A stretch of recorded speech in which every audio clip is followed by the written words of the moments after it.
I've often said that going to work is like reading a collection of short stories every day.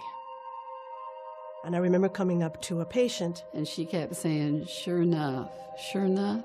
His father was screaming for help. I had to tell her that he was gone. You can't believe the gift that it is to be exposed to so many people's lives in such an intimate way. That's a powerful gift, and I think about that at the end of every shift. The emergency room really is the people's room. It's the place where they can come 24/7, 365 days of the year. Whoever you are, whatever your need, we're here to take care of you.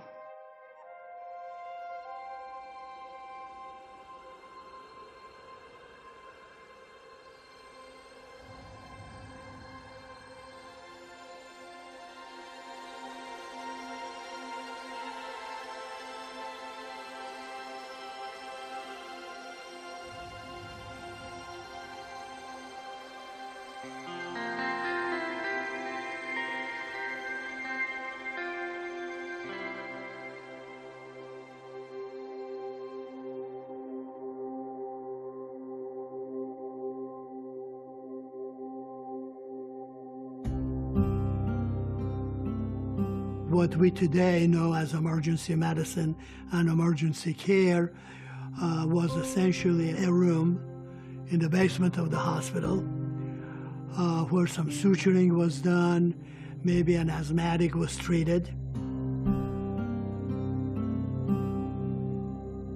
What was it called in the early days? It wasn't an emergency room. It was called the pit. And that's what it was. There were exposed pipes dripping water, and it went into an area that had 4 little treatment spaces, basically a stretcher, and then there was a GYN room. It sort of had a loading dock look to it, and over that it said emergency, and someone had tacked on a sign, if it's an emergency, ring the bell. They were very small. They were crowded places. Some actually thought we should decrease the size of the emergency department, increase the waiting time so people wouldn't come there. Their opinion was, the ER is the best place to learn. This is where we've got to put the brand new doctors. They don't need supervision. They don't really need a specialist showing them what to do.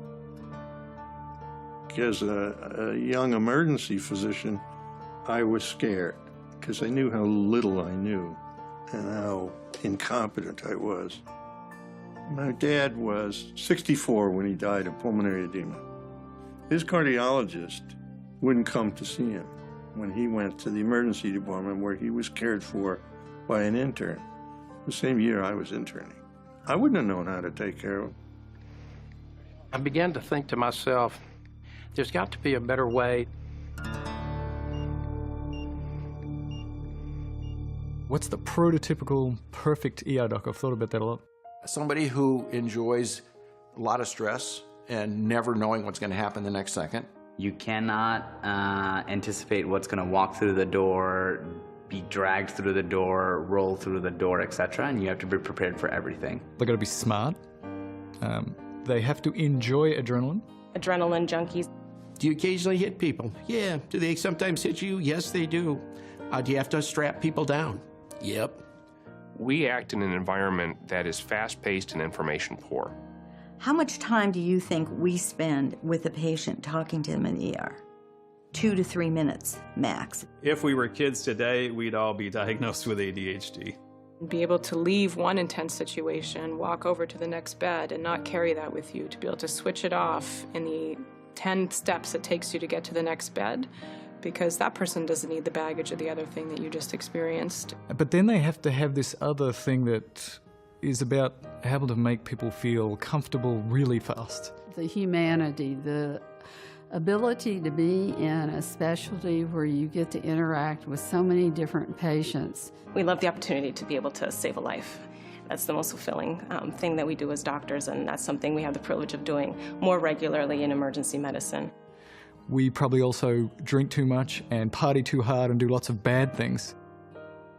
And somebody who can cry. If you can't cry, if I stop crying with relatives of the deceased, I'm going to quit.